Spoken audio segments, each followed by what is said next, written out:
Eleanor's father didn't just lose his fortune in 1997, he lost his only daughter to a man who makes the devil look like a saint.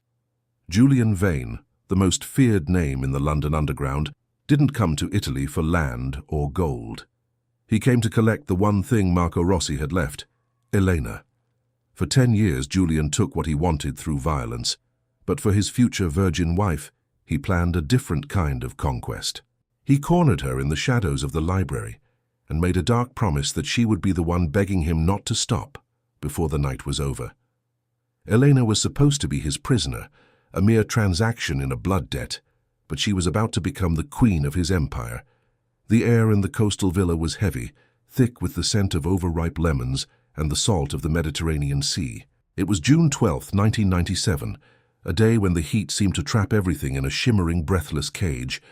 On the gravel path leading to the grand stone entrance, a sleek black sedan came to a halt, its dark windows reflecting the harsh Italian sun like obsidian. Inside the house, Marco sat behind his mahogany desk, his fingers trembling as he clutched a glass of lukewarm grappa. He knew who was inside that car. He knew that the time for excuses had ended, and the time for payment had arrived. Julian stepped out of the vehicle, and the atmosphere of the village seemed to shift instantly. He was a man who carried the cold, grey fog of the Thames in his very bones. Dressed in a bespoke charcoal suit that looked far too heavy for the Italian climate, he didn't seem to notice the sweat that slicked the brows of every other man in the province. His eyes, a piercing, predatory shade of blue, scanned the architecture of the villa with a detached, clinical interest. To him, this wasn't a home. It was an asset. A piece of collateral that had finally defaulted. From the second-floor balcony, hidden behind the thick vines of purple bougainvillea, Elena watched him. She was 22, her skin the color of cream, and her hair a cascading waterfall of dark silk that fell to her waist. She had lived her entire life in this house, sheltered by the high stone walls and the traditions of her ancestors.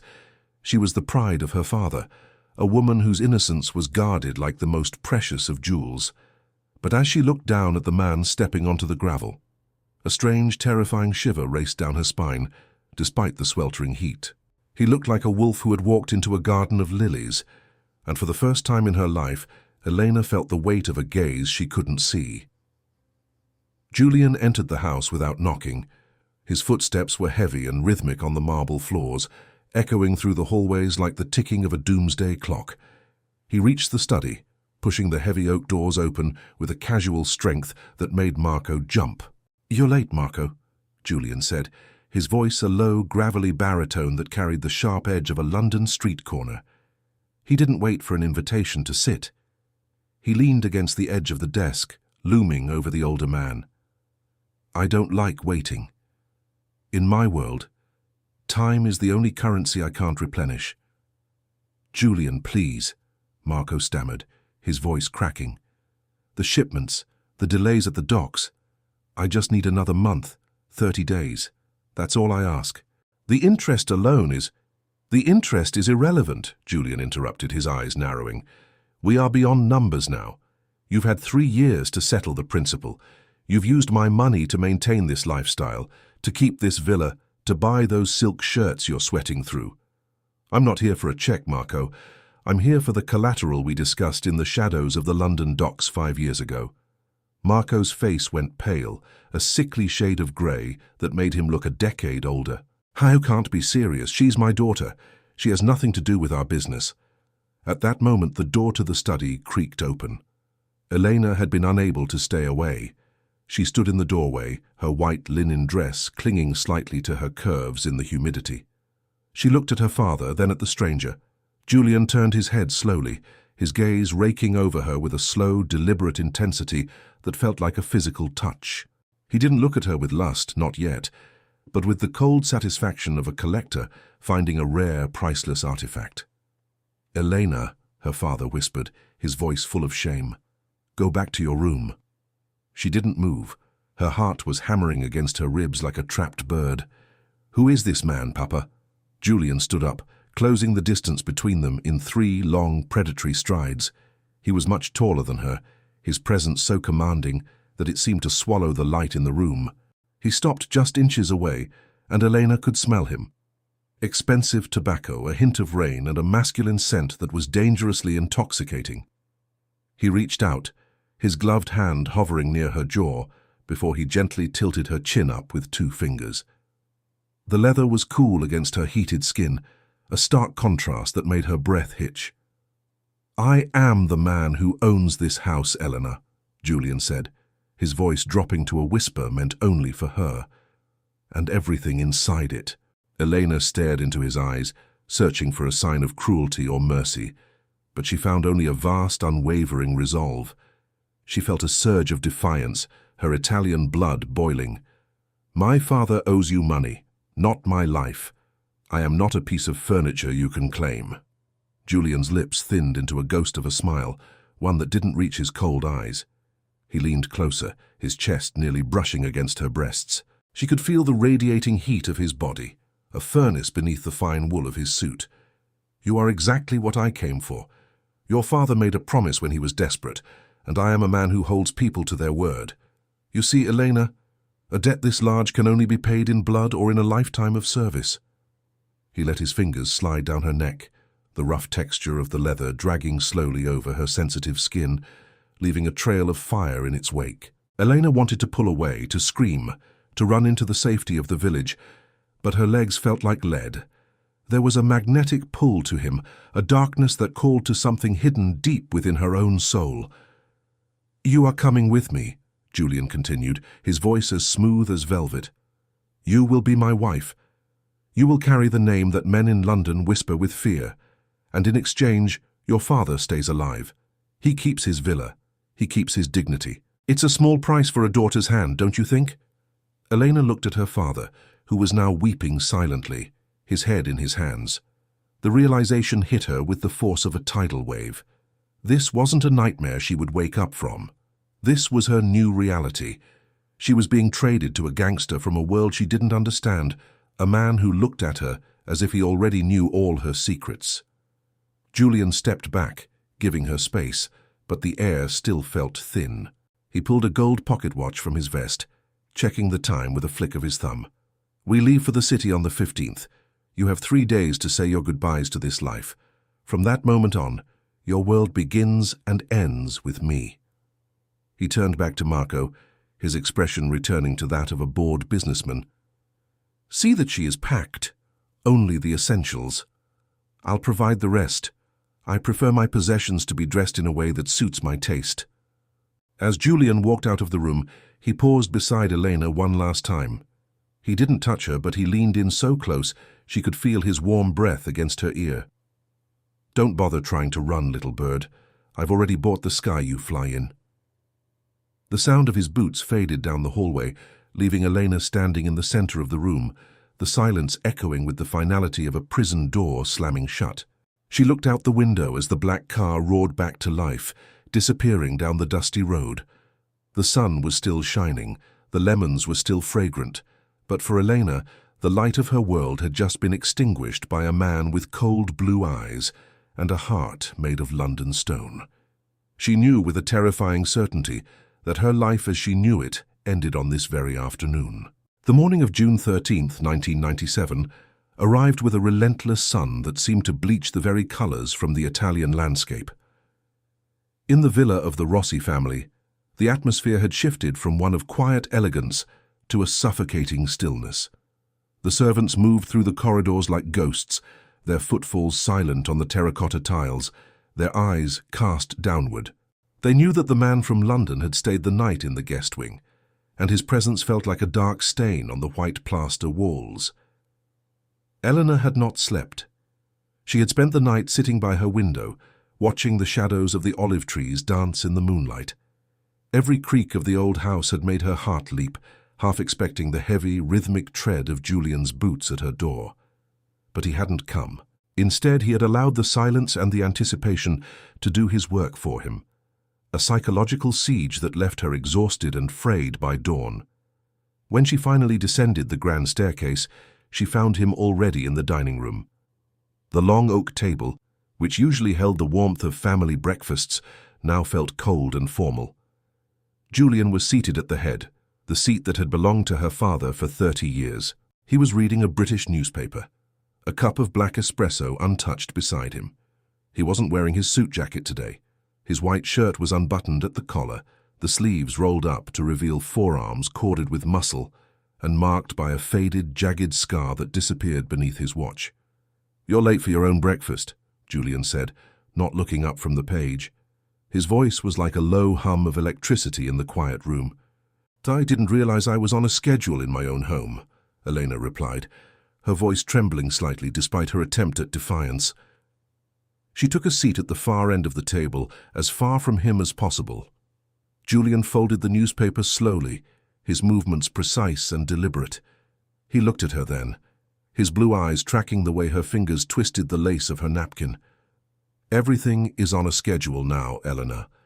Efficiency is what keeps people alive in my world. Disorganization is a luxury you can no longer afford." He stood up and walked toward her. The distance between the head of the table and her seat seemed to vanish in an instant. He stopped behind her chair, leaning down so that his face was level with hers. The scent of him, cedarwood and something sharp like ozone, filled her senses. She felt the heat radiating from his chest against her back, a wall of solid muscle that made her feel dangerously small. "Your father is in the garden, trying to pretend that his world isn't crumbling," Julian whispered, his breath ghosting over her ear. "But you and I know better. We know that by the 15th, this room will be empty, and you will be miles away from the smell of these lemons." He reached around her, his large hand flat on the table, effectively pinning her in place.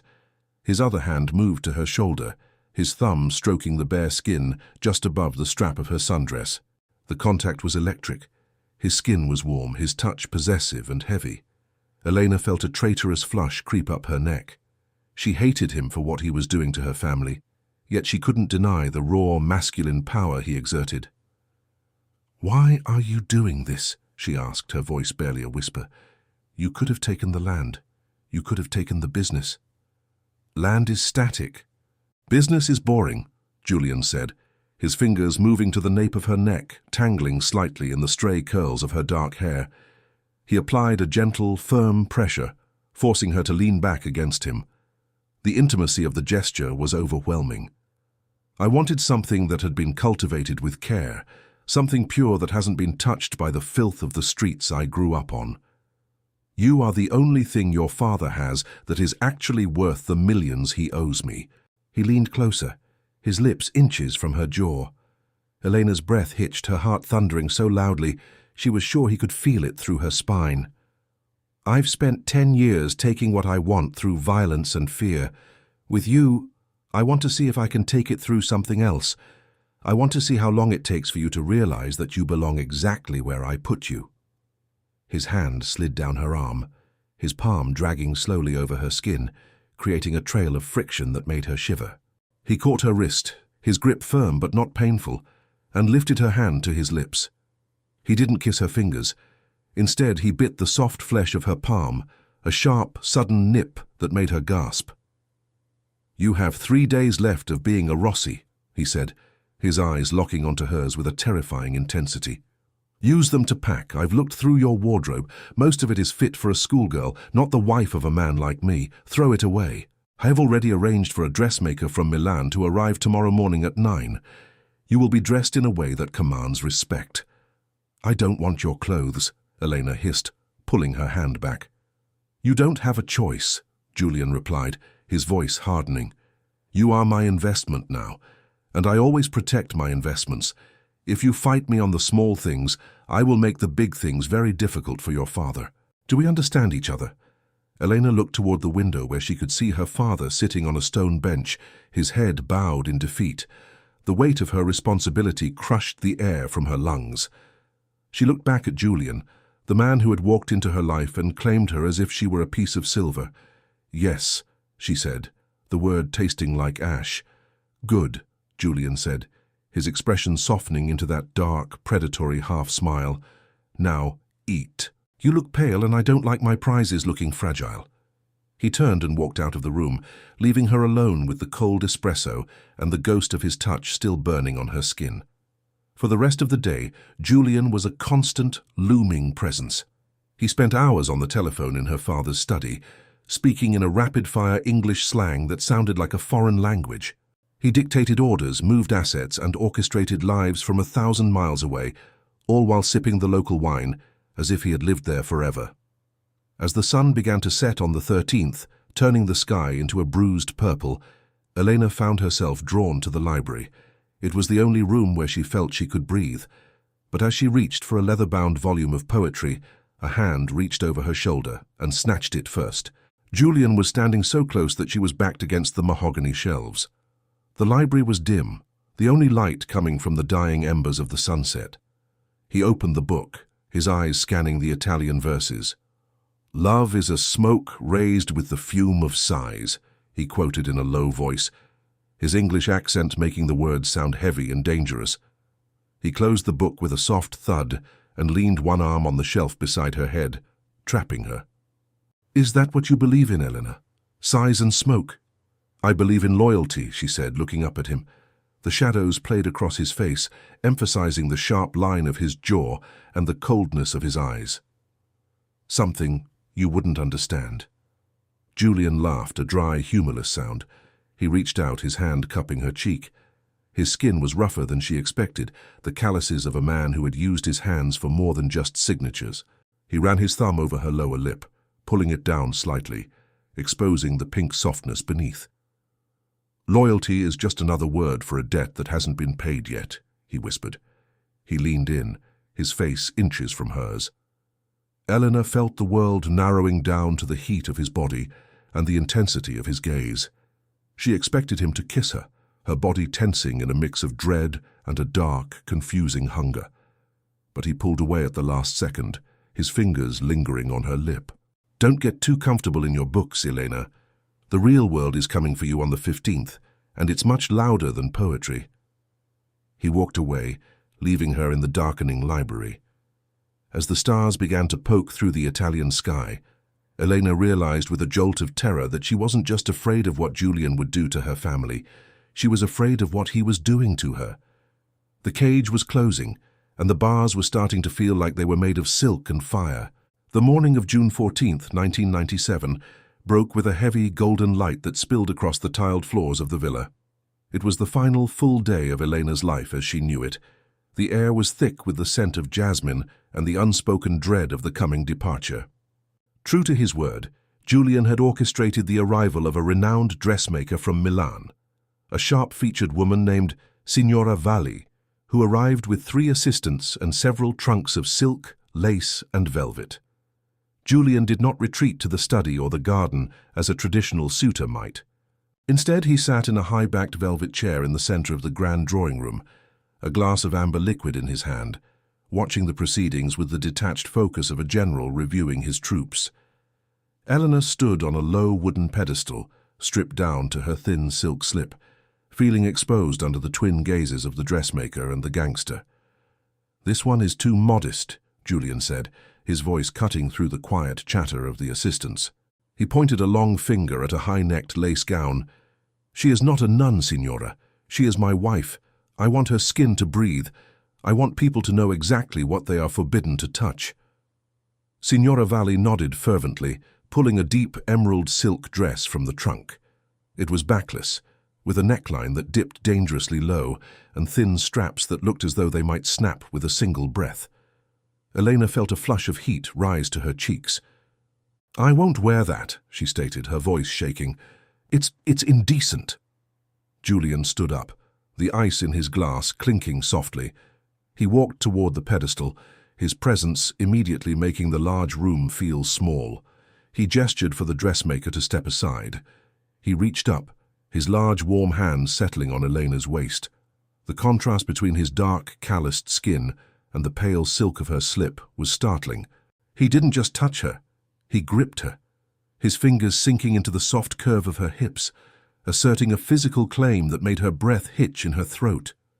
"You will wear what I choose, Eleanor," he whispered, leaning in so his lips brushed the shell of her ear. "In London, people look for weakness. If you appear small and hidden, they will devour you. But if you stand beside me looking like a goddess, they will fear you almost as much as they fear me. Now step into the dress." He stayed right there as the assistants draped the heavy silk over her. As they cinched the bodice, Julian's hands returned, this time to the small of her back, tracing the long, elegant line of her spine where the dress remained open. His touch was slow, deliberate, and maddeningly light. Elena felt a shiver race through her, a mixture of indignation and a dark, confusing pull toward the man who had stolen her freedom. He leaned forward, his chest pressing against her bare back, his heart beating a steady, relentless rhythm against her skin. "You have the body of a queen," he murmured, his voice a low vibration that she felt in her very marrow. "It's time you started acting like one." By the time the sun began to dip toward the horizon, Eleanor was transformed. The emerald silk clung to her every curve, moving like liquid water as she walked. Julian had replaced her simple gold cross with a heavy necklace of diamonds and emeralds that felt like a beautiful, glittering collar. That evening, they were to attend a farewell gala hosted by the regional governor at a nearby estate. It was a calculated move by Julian, a way to announce his claim to the local elite and to show Marco's creditors that the debt was settled in a way that left no room for negotiation. The estate was a masterpiece of Renaissance architecture, illuminated by hundreds of torches that cast flickering shadows against the stone walls. As Julian and Elena entered the ballroom, a hush fell over the crowd. Julian looked every bit the London kingpin, his black tuxedo perfectly tailored, his aura one of absolute terrifying authority. He kept Eleanor tucked tightly against his side, his arm wrapped firmly around her waist, his hand resting on the flare of her hip. "Smile, Elena," he whispered as they approached a group of local businessmen. "Let them wonder how a man like me won a woman like you." The night was a blur of forced smiles and cold champagne. Elena felt like a prize on display, but she also noticed the way Julian moved. He was a predator in a room full of scavengers. When a local landowner, Signor Moretti, a man known for his wandering hands and lack of respect, approached them, the tension spiked. "Marco's little girl has grown up," Moretti sneered, his eyes roaming over Elena's cleavage with a sickening familiarity. He reached out as if to touch her shoulder. "Perhaps when Julian is finished with his business in the north, you might find your way back to someone who speaks your language." Before Moretti's hand could make contact, Julian moved with a speed that left Elena breathless. He caught Moretti's wrist in a grip that made the older man's face turn purple. Julian didn't shout. His voice remained a low, terrifying calm. "You seem to be under a misconception, Signor," Julian said, leaning in close to Moretti's face. "Eleanor is not a girl, and she is certainly not yours. She is the future Mrs. Julian Vane. And if you so much as breathe the same air as her with that look in your eyes again, I will ensure that the only language you speak for the rest of your very short life is one of pain. Do we have an understanding?" Moretti nodded frantically, his eyes wide with genuine terror. Julian released him with a flick of his wrist, as if discarding a piece of trash. He turned back to Eleanor, his expression smoothing into one of possessive affection. He pulled her closer, his hand sliding down to rest heavily on her thigh through the slit of the dress, his thumb tracing small, burning circles against her skin. "Are you all right?" he asked, his eyes searching hers with a sudden, unexpected intensity. "I didn't need you to do that," she whispered, though her heart was racing with a strange sense of protection. "Yes, you did," Julian replied, his voice firm. "In my world, there is no such thing as a polite suggestion. There is only power and the lack of it. You are with me now, Elena. That means you are untouchable." He led her out onto a stone balcony overlooking the darkened olive groves. The night air was cooler here, but the heat between them was reaching a breaking point. Julian turned her to face him, his hands coming up to cup her face. His thumbs brushed over her cheekbones, his touch surprisingly tender for a man who had just threatened a life. "Tomorrow we leave," he said, his blue eyes dark with a hunger that frightened her. "Tonight is the last night you will sleep in a bed that doesn't belong to me." He leaned down, his lips inches from hers. Eleanor could feel the raw magnetic pull of him, the way her body seemed to lean toward his despite her mind's protests. She felt the weight of the diamonds at her neck and the heat of his palms on her skin. He didn't kiss her, but he lingered there, letting her feel the full weight of his desire, a promise of the submission he expected, and the passion he intended to unleash. "You're going to beg me not to stop today, Elena," he whispered against her lips, his voice a dark prophecy. But not here, not yet. As they stood in the moonlight, Elena realized with a jolt of fear that she was no longer just a victim of a debt. She was becoming a part of his world, and the thrill of it was starting to drown out the sound of her own conscience. The Italian night was ending, and the grey shadows of London were already beginning to stretch toward her. The morning of June 15th, 1997, was not filled with the usual golden warmth of the Mediterranean. Instead, a thick, uncharacteristic mist rolled in from the sea, clinging to the olive trees and swallowing the vibrant colours of the villa. It felt as though London itself had sent a vanguard of its grey, sombre weather to claim its new prize. Eleanor stood in the foyer, dressed in a simple but elegant navy travelling suit, another gift from the man who now dictated her every move. Beside her were 4 leather trunks, embossed with initials that were no longer just hers. Julian was in the driveway, speaking in low, urgent tones to a man who had arrived just before dawn. The newcomer was lean and wiry, with a scarred eyebrow and a nervous energy that vibrated off him like heat from a radiator. This was Silas, one of Julian's inner circle from the East End. He had flown through the night, his eyes bloodshot and his presence a stark reminder that the world Julian inhabited was one of constant threat. "The leak is deep, boss," Silas whispered, though the silence of the morning made his voice carry to where Elena stood. "Someone in the firm is talking to the Italians in the city. They knew about the debt. They knew about the girl." Julian's posture didn't change, but Elena saw his jaw set into a hard, dangerous line.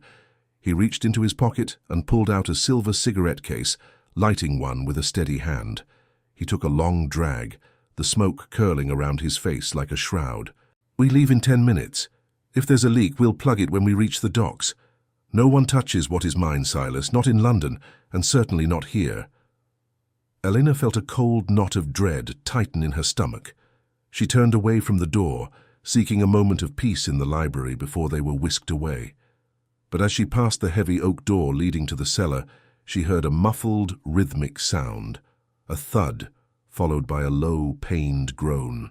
Her curiosity, always her greatest weakness, drew her toward the noise. She pushed the door open just a crack.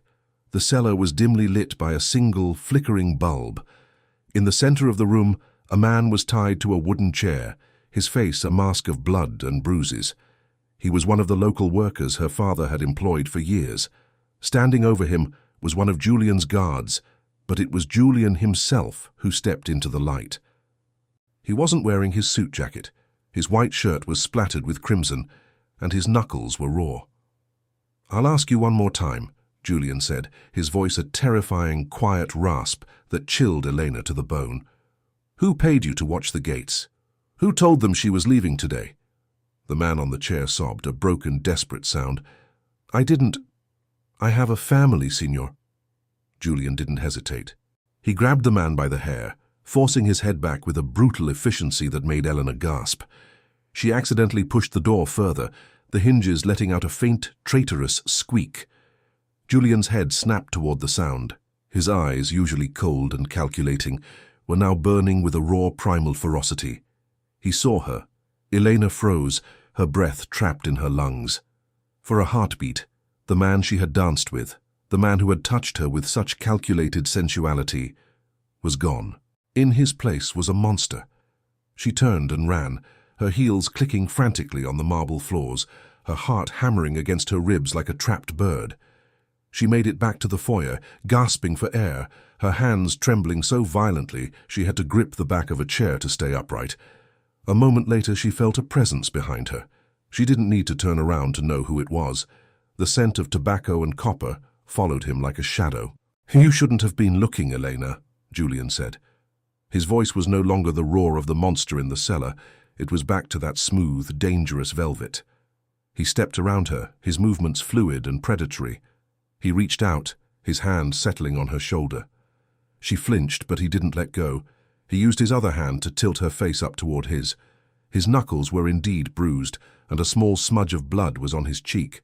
Elena felt a wave of nausea, but beneath it a strange, dark electricity flickered. "This is who I am," Julian said. his blue eyes searching hers with a terrifying honesty. "I am the man who protects what he owns, and I own you. If I have to burn this entire country to the ground to keep you safe from the people who want to use you against me, I will do it. Do you understand?" "You're a murderer," she whispered, her voice cracking. "I am a businessman whose currency is loyalty," he corrected. He leaned in closer, his chest pressing against hers. Despite her fear, her body responded to his proximity, her skin humming with a heat she couldn't control. He reached up, his thumb brushing the corner of her mouth. His touch was firm, possessive, and lingering. He ran his hand down the side of her neck, his fingers trailing over the sensitive skin, leaving a path of fire in their wake. "In London, there are no lemon groves," he murmured, his face inches from hers. "There is only the fog and the river. And in that world, I am the only thing that stands between you and the dark. You can hate me for what you saw in that cellar, but you will also thank me for it when the others come for you." He leaned down, his lips brushing against her ear. "We are leaving now. Don't look back at your father. Don't look back at this house. Your life belongs to the Thames now." He took her hand, his grip like a shackle of warm iron. He led her out to the waiting sedan, and as she stepped into the back seat, she saw Silas closing the trunk. The mist had thickened, turning the world into a blur of grey and white. As the car began to move, Elena looked out the window one last time. She saw the shadow of her father on the balcony, a broken man lost in the fog. The journey was a silent, tense affair. They reached a private airstrip where a small jet waited, its engines already whining. Julian never left her side. On the plane, the cabin was luxurious, filled with leather and mahogany, yet it felt like a cage. Julian sat across from her, watching her with that unblinking, predatory gaze. He didn't speak, but he reached across the small table between them, his hand settling on her knee. His fingers squeezed the soft fabric of her skirt, his palm heavy and warm. "I'm going to make you forget what you saw today," he said, his voice a low promise. "I'm going to make you realize that the only person you can trust is the man you're going to beg not to stop." Elena looked away, her eyes fixed on the clouds as they climbed higher. She realized then that the girl who had lived in the villa was gone. She was being transported to a world of shadows and steel, and the man holding her hand was both her jailer and her only savior. As the plane banked toward the north, Eleanor felt the first stirrings of a new, dangerous resolve. If she was to be his queen, she would have to learn how to survive the monster. But as the grey skyline of London began to materialize through the clouds on that 15th of June, Elena couldn't shake the feeling that the betrayal Julian feared was much closer than he imagined, and the secret she carried in her heart was about to become the most dangerous weapon of all. The evening of August 20th, 1998, settled over the sprawling estate on the outskirts of the city like a heavy velvet shroud. For over a year, Elena had lived within the high stone walls of Julian's world, a prisoner in a gilded cage that stretched from the smoke-stained streets of the East End to this silent, echoing mansion. The warmth of Italy was now nothing more than a fading dream, a memory of sunlight and lemon trees that felt as though it belonged to a different woman entirely. In the grand bedroom that had been hers for 14 months, Eleanor stood before a floor-to-ceiling mirror. She was draped in white silk, the fabric so fine it felt like a second skin. It was her wedding gown, a masterpiece of lace and pearls that Julian had commissioned from a designer who usually only dressed royalty. It was beautiful, expensive, and to Eleanor it felt like a burial shroud. She was 23 now, and the soft innocence that had defined her in the villa had been replaced by a sharp, watchful elegance. Her eyes were deeper, shadowed by the things she had seen and the man she had come to know. Julian had been a ghost and a god in her life. He was often away, dealing with the violent undercurrents of his empire, but his presence was always felt. Every meal she ate, every book she read, every dress she wore was a reminder of his ownership. And tonight, the contract was to be finalized. Tomorrow, on the 21st, she would legally become a Vane. A soft knock at the door startled her. It wasn't the rhythmic, heavy tread of Julian. It was Silas. "The boss is in the library, Miss Elena," Silas said through the wood, his voice hushed. "He says it's time to sign the final settlements for your father's estate." Eleanor took a deep breath, her heart drumming against her ribs. This was it. Her last chance to negotiate, to find some crack in the armor of the man who held her life in his hands. She gathered the heavy skirts of her gown and walked down the wide marble staircase. The house was silent, the air smelling of beeswax and the faint metallic scent of the rain that was beginning to lash against the window panes. She found Julian in the library, the room where he spent his most private moments. It was a cavernous space, filled with thousands of leather-bound books that smelled of ancient dust and expensive tobacco. A fire crackled in the hearth, casting long, dancing shadows across the dark wood paneling. Julian was standing by the window, his back to her. He had discarded his jacket, and his white shirt was stretched tight across his broad shoulders. He looked like a statue carved from shadow. "You look like a vision, Elena," he said, not turning around. He knew it was her by the scent of her perfume, a mix of bergamot and jasmine he had chosen for her. "I look like a transaction," she replied, her voice steady despite the tremor in her soul. Julian turned slowly. The firelight caught the sharp angles of his face, making him look more like a predator than ever. He walked toward her, his footsteps silent on the thick Persian rug. He stopped just inches away, and the heat radiating from him was a physical force. He reached out, his fingers tracing the delicate lace of her sleeve. "Everything is a transaction," he murmured, his blue eyes locking onto hers. "But some are more pleasurable than others. Your father's debts are cleared, Elena. The final papers are on the desk. Once you sign them, he is free of me forever." "And what about me, Julian?" she asked, stepping closer, her chest nearly touching his. She could feel the steady, rhythmic beat of his heart. "Am I ever free?" Julian's hand moved from her sleeve to her waist, his grip firm and possessive. He pulled her flush against him, the silk of her dress providing no barrier to the hard planes of his body. He leaned down, his breath warm against her lips. "You were never meant to be free, little bird. You were meant to be mine. There is a difference." Eleanor felt a surge of desperation. She reached up, her hands settling on his chest, her fingers curling into the fine cotton of his shirt. "Let me go. Take the villa, take the money, take everything else. Just let me return to Italy." Julian's expression hardened, the shadows in his eyes deepening. He swept her back against the heavy mahogany desk, his body pinning her in place. The documents, the papers that represented her father's life, crinkled beneath her. He leaned over her, his hands on either side of her head, trapping her in a cage of muscle and iron will. "You think I kept you for a year because of a debt?" he hissed, his voice a low, dangerous rumble. "I kept you because from the moment I saw you on that balcony in the mist, I knew I would never let another man touch you. You think you can negotiate your way out of my bed, out of my life?" He reached down, his hand sliding beneath the heavy silk of her skirts, his palm hot against her thigh. The contact was electric, a jolt of pure, unadulterated sensation that made Elena's breath hitch. He dragged his hand upward, his fingers grazing the sensitive skin of her inner thigh, leaving a trail of fire in their wake. Eleanor wanted to scream, to fight him, but her body was traitorous, leaning into his touch, her skin humming with a hunger she had tried to bury for months. "You're going to beg me not to stop today, Elena," Julian whispered, echoing the promise he had made in the moonlight of Italy. He leaned in, his lips brushing the column of her neck, his teeth grazing the soft pulse point there. "You're going to realize that the only place you belong is right here, beneath me, wearing my ring and my name."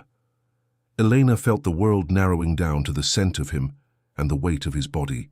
She looked at the papers on the desk, then back at the man who was both her captor and her obsession. "If I sign, if I stay, will you promise to never speak to my father again? Will you leave him in peace?" Julian paused, his eyes searching hers with a terrifying intensity. He reached for a silver pen on the desk and held it out to her. "Sign the papers, Elena. Give me your hand tomorrow, and your father will never hear my name again. But know this, once that ink is dry, there is no Italy. There is only us, and I am not a patient man." Elena took the pen, her hand shaking. She looked at the signature line, the space where her freedom would finally be traded for her father's life. She signed her name in a quick, jagged script. As she dropped the pen, Julian grabbed her waist and lifted her onto the desk, his mouth crashing down onto hers in a kiss that tasted of rain and desperation. It wasn't a gentle kiss. It was a conquest, a claim, and for the first time, Elena didn't pull away. She wrapped her arms around his neck, her fingers tangling in his hair, meeting his fire with a hidden flame of her own. The fire in the hearth roared, the shadows dancing wildly on the walls of the library. Outside, the London rain turned into a torrential downpour, washing away the last traces of the woman who had lived in the lemon groves. But as Julian's hands moved over her with a fierce, burning possessiveness, a cold realization struck Elena. She had saved her father. But in doing so, she had stepped into a war she wasn't prepared for. Somewhere in the dark halls of the house, a phone was ringing, a sound that would soon bring news of a betrayal that would turn her wedding day into a bloodbath. The Judas kiss had been given, and the shadows were closing in. The morning of August 21st, 1998, arrived with a sky the color of a bruised plum. London was suffocating under a low ceiling of charcoal clouds that threatened to burst at any second. Inside the Vane estate, the air was static, with a tension so thick it felt like breathing through wool. Elena stood in her dressing room, the white silk of her wedding gown shimmering in the dim light. She felt like a ghost haunting her own life, a silent observer to the grand machinery of Julian's power. The silence was broken by the arrival of a familiar face. Antonio, a longtime friend of her father, and a man who had been like an uncle to her in Italy, had been flown in to walk her down the aisle. When he entered the room, the smell of his expensive Italian cologne, the same one he had worn for 20 years, brought a sudden, stinging tear to Elena's eye. It was a fragment of a world that no longer existed. "You look beautiful, Elena," Antonio whispered, taking her hands in his. His palms were clammy, and he wouldn't meet her gaze for more than a second. "Your father, he sends his love. He wants you to know he is safe." "Is he really, Antonio?" she asked, her voice a hollow echo. "Or is he just another piece of collateral that Julian has moved across the board?" Antonio didn't answer. He kissed her forehead, a gesture that should have been comforting but felt oddly final, like a priest giving last rites. "It is time. The cars are waiting." The wedding was to take place in a private, secluded chapel on the northern edge of the city. A small stone structure that had stood for 300 years, surrounded by ancient oaks and iron fences. Julian had chosen it for its isolation. He had spent the morning coordinating security, his voice sharp and cold as he moved his men into position. He was a man who expected betrayal from every corner, yet as he stood at the altar in a black tuxedo that made him look like a dark god of the underworld, his eyes were fixed only on the door.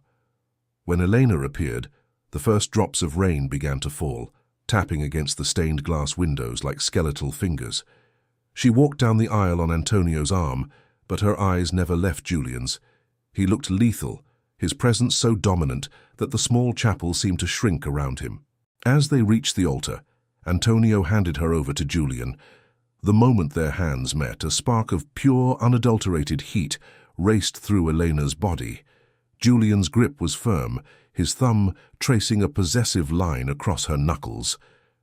"You're trembling," Julian murmured, his voice a low vibration that only she could hear. "It's cold," she lied, looking up at him. "I'll warm you soon enough," he promised, his blue eyes darkening with a hunger that made her knees weak. The ceremony began, the priest's voice a monotonous drone against the backdrop of the rising storm. But as the words of the vow began, Eleanor's intuition, the sharp, defensive instinct she had honed over the last year, started to scream. She noticed Antonio shift uncomfortably near the back of the chapel. He was looking at his watch, his face pale and slick with sweat. Then she saw it. Through the narrow slit of the side window, a brief metallic glint reflected the grey light. It was the lens of a scope, positioned in the bell tower of the ruins across the courtyard. "Julian, down!" she screamed, not thinking, only reacting. She didn't wait for him to move. She threw herself against him, her weight and the momentum of her heavy silk gown forcing him back against the stone altar. A split second later, the sound of a high-powered rifle shattered the quiet of the chapel. The stained glass window behind Julian's head exploded in a shower of colorful shards, the lead slug embedding itself in the ancient wood of the crucifix. Chaos erupted. Julian's men drew their weapons with practiced synchronization, the chapel filling with the deafening roar of return fire. Julian didn't panic. He wrapped one arm around Elena's waist, pulling her behind the thick stone base of the altar. He was a man of action, his face a mask of cold, focused rage. "Stay here," he barked, his hand reaching for the concealed holster at his hip. "Antonio!" Elena cried out, looking toward the back of the church. She saw the man who had been her uncle fleeing through the side exit, escorted by 3 men in raincoats, members of the O'Shea family, Julian's bitterest rivals from the East End. The betrayal was complete. Antonio hadn't come to walk her down the aisle. He had come to lead Julian into a trap in exchange for the Rossi family's lost prestige. "He sold us out," Elena gasped, her hands clutching Julian's lapels. The adrenaline was afire in her veins, drowning out her fear. "Julian, the bell tower. There's another one." Julian looked at her, his eyes wide with a sudden fierce respect. He grabbed her face in his hands, his fingers digging into her hair. He didn't kiss her, but he pressed his forehead against hers, their breathing synchronized and heavy. "You saved my life, Elena. Do you understand what you just did?" "I saved my future," she whispered, her voice hardening. "Now kill them. Kill all of them."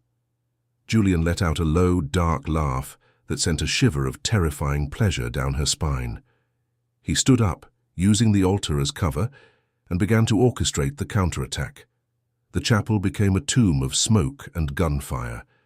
Elena crouched in the shadows, her white dress stained with the soot of the battle, watching as the man she had feared became the man she needed. Through the smoke, she saw Silas go down, a bullet catching him in the shoulder.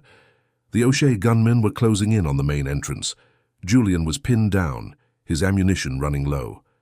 Elena looked around, her eyes landing on the heavy brass candelabra near the side door. It was an old trick, something she had seen in the stories her grandmother told of the old wars in the mountains. She crawled through the shattered glass, the sharp edges cutting into her palms, but she didn't feel the pain. She reached the side door just as 2 gunmen prepared to breach it. With a strength born of desperation, she kicked the heavy oak wedge that held the door open, causing it to slam shut with the weight of centuries. The boom echoed through the chapel, distracting the men outside for just a second, the second Julian needed to leap over the pews and eliminate the threat. When the silence finally returned, it was heavy and suffocating. The air smelled of cordite, blood, and the ozone of the storm. Julian stood in the center of the aisle, his tuxedo torn, his breathing ragged. He looked at the bodies of his enemies, then at the side door where Elena stood, her veil torn and her face smudged with ash. He walked toward her, his footsteps crunching on the glass. He didn't say a word. He reached out and grabbed her, pulling her into a crushing embrace. He buried his face in the crook of her neck, his body shaking with the aftershocks of the violence. Elena wrapped her arms around him, her fingers tracing the hard muscle of his back. For the first time, the power between them was equal. "They're all dead," Julian whispered against her skin, his voice thick with emotion. "But Antonio is gone. He'll go back to Italy. He'll tell your father." "Let him," Elena said, pulling back to look into his eyes. Her gaze was no longer that of a victim. "By the time he reaches the coast, we'll be ready. You said this was a transaction, Julian. Well, the price just went up." Julian's hand moved to her throat, his thumb pressing against her pulse point, which was still racing. He leaned in, his lips brushing hers in a kiss that was raw, desperate, and full of a new, dangerous promise. "We still have a wedding night to attend to, Mrs. Vane, and I think we've both earned the right to be a little less civilized." He picked her up in his arms, her white silk skirts fluttering like the wings of a fallen angel. As he carried her out of the ruined chapel and toward the waiting car, the rain began to wash the blood from the stone steps. The war had officially begun, and as they sped away into the London night, Elena realized that the Judas kiss had not broken her. It had forged her into the only weapon Julian would ever truly fear. The night of August 21st, 1998, was a symphony of chaos and fire. The storm that had begun at the chapel had intensified into a gale, the wind howling through the ancient oaks of the Vane estate like a wounded beast. Inside the master suite the air was thick, charged with the scent of rain, gunpowder, and a raw primal energy that had been building for over a year. The room was illuminated only by the flickering orange glow of the fireplace, casting long, dancing shadows that stretched across the velvet-draped walls. Julian stood by the window, his silhouette a dark, imposing anchor in the shifting light. He had stripped off his ruined tuxedo jacket and vest, his white dress shirt torn at the shoulder and stained with a mixture of soot and the blood of men who had tried to take his life. He didn't look like a businessman anymore. He looked like the enforcer he had once been on the cold streets of London. Dangerous, unyielding, and terrifyingly alive. Eleanor sat on the edge of the massive four-poster bed, her ruined wedding gown a pool of stained silk around her.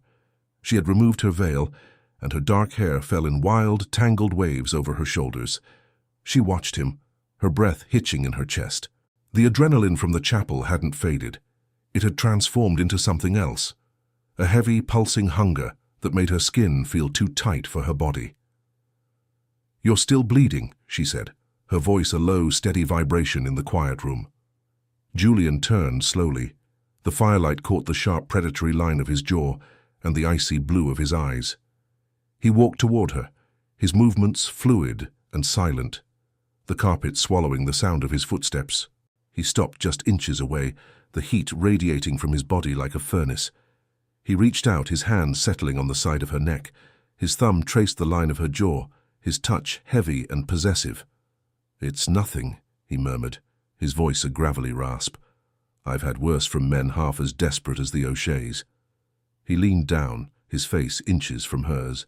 Elena could smell the tobacco, the rain, and the metallic tang of the battle. She didn't pull away. Instead, she leaned into his touch, her eyes searching his. The man who had bought her, who had caged her, was the same man who had just risked everything to shield her. The lines between captor and savior had finally blurred into nothingness. "They'll come again, won't they?" she asked. "Let them," Julian replied, his hand sliding into her hair, his fingers tangling in the dark silk. He applied a gentle, firm pressure, forcing her to look up at him. "But they won't find the girl I took from Italy. They'll find the woman who stood in a chapel of glass and didn't blink." He reached for the zipper at the back of her dress, his knuckles grazing the bare skin of her spine. Elena felt a jolt of pure, unadulterated electricity race through her. As the silk gave way, falling to her waist, the cool air of the room hit her skin, followed immediately by the scorching heat of Julian's palms. He didn't rush. He traced the curve of her shoulders, his thumbs lingering on the delicate line of her collarbone. "You've spent 14 months fighting me, Elena," he whispered, his breath ghosting over her lips. "You've looked at me with hate, with fear, and with a defiance that almost made me break my own rules. But tonight, there is no debt. There is no contract." He pulled her up from the bed, his hands sliding down to her hips, dragging her body flush against his. Elena gasped as her breasts pressed against the hard muscle of his chest. She could feel the steady, thundering rhythm of his heart, a mirror to her own. She reached up, her fingers curling into the fabric of his shirt, pulling him closer until there was no space left between them. "You said I would beg you," she whispered, her voice thick with a desire she could no longer deny. Julian's eyes darkened, a flash of something primitive and triumphant crossing his features. He swept her up in his arms, his mouth crashing down onto hers in a kiss that tasted of fire and surrender. He laid her back against the pillows, his body pinning her down, the weight of him a delicious, suffocating pressure. He kissed her neck, her shoulder, his teeth grazing the soft skin until she was arching beneath him, her hands wandering frantically over his back. His hands moved with a calculated, torturous slowness, exploring every curve of her body, with a reverence that felt like a vow. He whispered things to her, promises of a life built on the ashes of their enemies, of a devotion that was as violent as it was deep. Elena felt herself unraveling, the last of her inhibitions melting away in the heat of his touch. She was no longer a victim. She was a participant in a ritual of fire.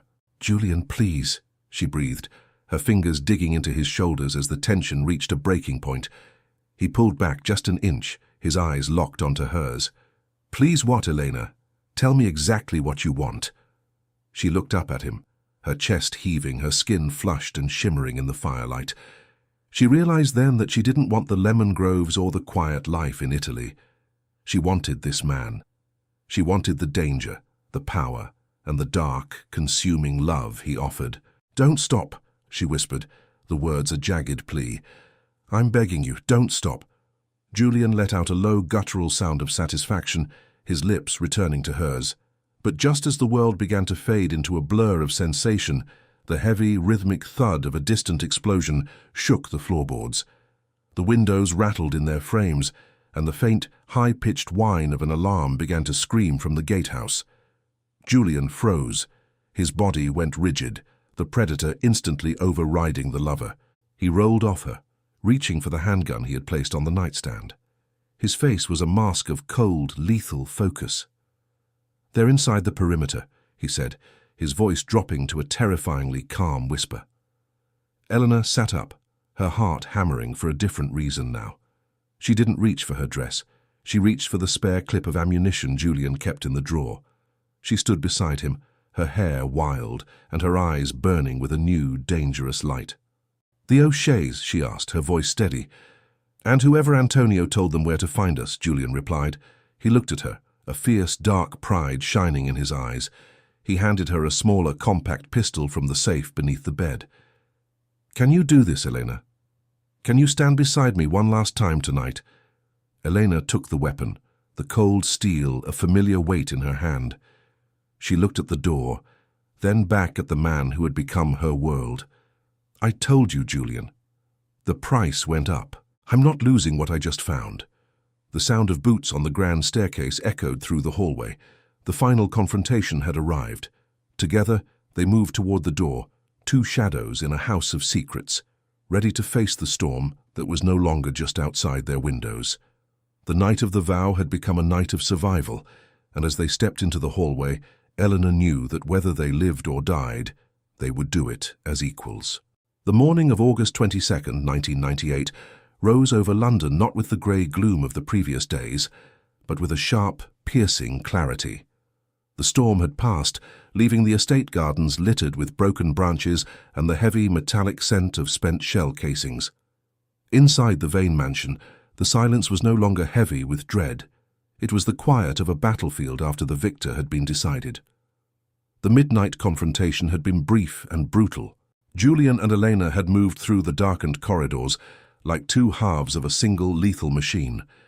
When the O'Shea enforcers had breached the master wing, they hadn't found a terrified bride and a distracted groom. They had found an ambush. Elena had provided the distraction, her smaller silhouette drawing their fire toward the heavy oak cabinets, while Julian had flanked them from the service stairs. By the time the sun began to peek over the horizon, the threat that had loomed over the Vane Empire for a decade had been systematically erased. Julian stood on the wide stone balcony of the study, his hands gripping the railing. He was dressed in a fresh black shirt, the sleeves rolled up to reveal bandages on his forearms, but his posture was that of a man who had finally put down a crushing weight. Below him, his men were moving with efficient silence, clearing the grounds and ensuring that the events of the night remained within the high stone walls of the estate. In the world of the London Underground, power was not just about the strike. It was about the silence that followed. The sound of the door opening made him turn. Elena walked into the room, her presence immediately commanding the space. She was no longer wearing the white silk of a victim or the navy suit of a traveler. She wore a deep crimson velvet robe that trailed behind her, her dark hair pinned back in a severe, elegant knot. Her face was pale, but her eyes held a steady, unwavering light. She carried 2 glasses of dark Italian wine, a vintage from a vineyard not far from the villa she had left behind. "The reports are in from the docks," she said, her voice calm and authoritative. "Silas is out of surgery. He says the O'Shea assets in the East End are already being absorbed by our people. There is no one left to contest the name." Julian took the glass from her, his fingers brushing hers. The touch was no longer a claim of ownership. It was a recognition of partnership. He took a slow sip of the wine, the taste of home mixing with the cold reality of his victory. And Antonio? Elena walked to the edge of the balcony, looking out over the city. He never made it to the coast. He was found near the channel. It seems he realized too late that when you betray a vein, there is nowhere on earth far enough to hide. She paused, a small, sad smile touching her lips. I sent a letter to my father this morning. I told him he is safe. I told him that the debt is not just paid, it is extinguished. Julian stepped up behind her, his arms wrapping around her waist. He pulled her back against his chest, his chin resting on her shoulder. The heat of his body was a familiar, grounding force. You saved more than just my life last night, Elena. You saved the Empire. I spent years building this wall around myself, thinking that weakness was anything I couldn't control. I didn't realize that the greatest strength I could find was the person I couldn't command. He turned her in his arms, his hands settling on her hips. He looked down at her with an intensity that made her breath hitch. The predator was still there, deep in his blue eyes, but it was a beast that had found its mate. He leaned down, his lips brushing hers with a tenderness that was more powerful than any act of dominance. You're going to beg me not to stop today, he whispered, his voice a low, melodic echo of the promise that had defined their journey. Elena reached up, her fingers tracing the scar on his jaw. I think we're past the point of begging, Julian. We're into the realm of staying. She kissed him then, a long, deep kiss that tasted of wine and the future. As they stood together on the balcony, the city of London began to wake up below them, unaware that its crown had changed hands. The transition from the lemon groves of Italy to the steel and fog of the Thames had been a journey of fire, but Elena had emerged from the flames not as a scorched remnant, but as a queen forged in the heat. They spent the rest of the day in the quiet sanctuary of the library, not as captor and prisoner, but as architects of a new reign. They moved assets, settled accounts, and laid the groundwork for a legacy that would be built on loyalty rather than fear. Julian watched her as she worked, the way she navigated the complexities of his world with an innate, brilliant grace. He realized that the debt Marco had owed him had been the greatest gift he had ever received, though not for the reasons he had originally thought. As the sun began to set on the 22nd, casting long golden fingers across the Persian rugs, a profound sense of peace settled over the house. The challenges ahead would be many. The shadows of London were never truly empty, but for the first time in his life, Julian wasn't facing them alone. Elena stood by the fireplace watching the embers glow. She reflected on the girl she had been only 14 months ago, the girl who thought her life was over because a man with cold eyes had walked into her garden. She realized now that her life hadn't ended. It had simply been waiting for a catalyst. Resilience wasn't about surviving the storm, it was about learning to command the lightning. "What are you thinking about?" Julian asked, stepping into the room with 2 fresh glasses. "I was thinking about the lemon trees," she replied, taking the glass and leaning her head against his shoulder, "and how I don't miss the smell as much as I thought I would." Julian smiled, a genuine warm expression that transformed his face. He kissed the top of her head, his grip on her tightening. "The lemons will always be there, Elena, but the world is here, and it's ours." The story of the gangster and the virgin bride ended not with a whimper of submission, but with a roar of triumph. They had turned a transaction into a transformation, and a debt into a destiny. As the lights of London began to twinkle in the distance, Julian and Elena Vane stood together at the window, 2 shadows that had found the light, ready to rule the city that had tried to break them. The lesson was simple yet profound. Justice is not always found in the courts, and love is not always found in the light. Sometimes the most beautiful things are grown in the darkest soil, and the strongest bonds are those forged in the heat of a shared war. Their reign had begun, and the world would never be the same.